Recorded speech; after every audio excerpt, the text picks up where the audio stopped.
Everyone thought Kelechi was a millionaire. But there was one tiny problem. Almost everything he owned was borrowed.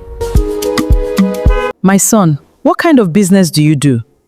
International business. International? Yes, Mama. Lagos, Abuja, Dubai. That is very impressive, my son. In the busy town of Umuaga, there lived a young man named Kelechi. Kelechi had one problem. He was poor. But he hated people knowing it.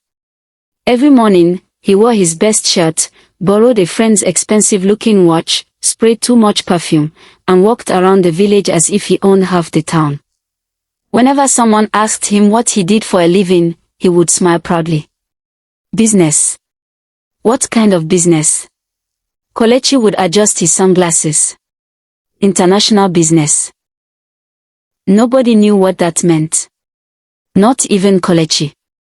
One afternoon, Kelechi's friend Obine came to visit him. Kelechi, please return my car tomorrow. I need it. Kelechi nodded. No problem. Then he suddenly had an idea. A very bad idea. That same evening, Kelechi drove Obine's car to the house of Mama Ngozi, a wealthy woman whose daughter, Adaeze, was known throughout the town for being beautiful and well-educated. Kelechi had been secretly admiring Adaeze for months. He stepped out of the car wearing a borrowed suit, borrowed watch, borrowed sunglasses, and shoes he had borrowed from his cousin. He looked like a millionaire. Unfortunately, he wasn't. Mama Ngozi welcomed him. My son, what do you do?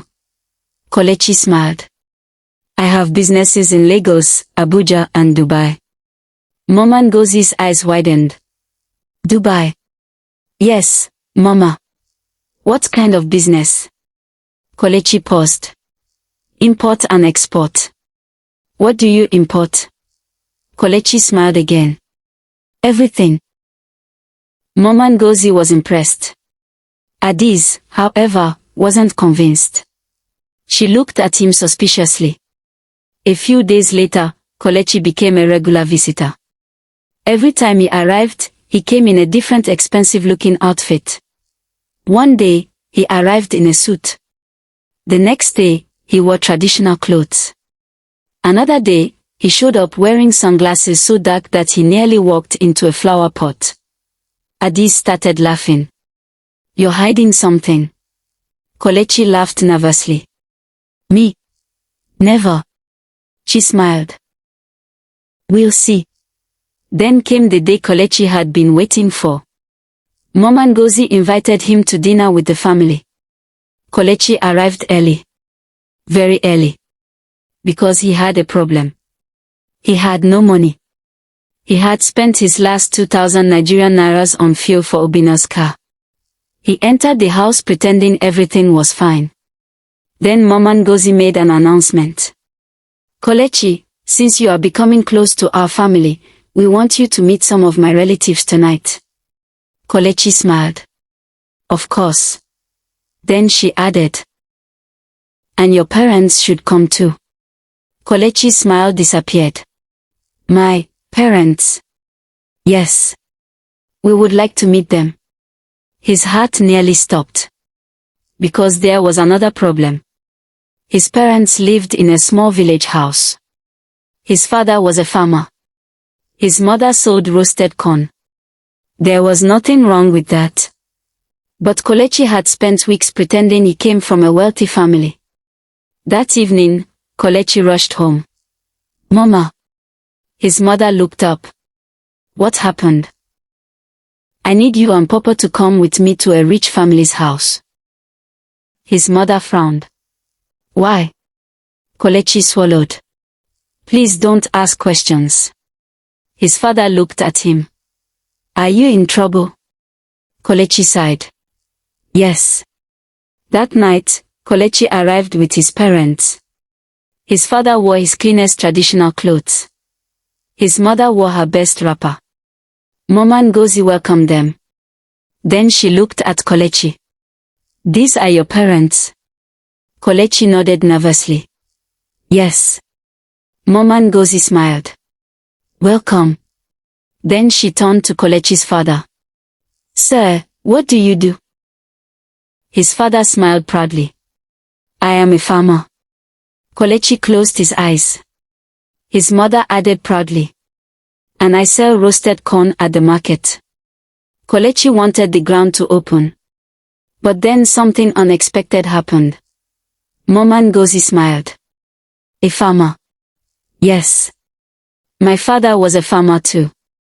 She immediately began asking him about farming. The two parents started talking.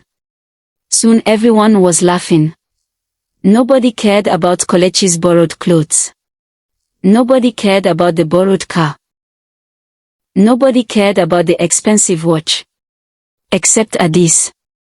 She quietly pulled Kelechi aside. So? Kelechi looked nervous.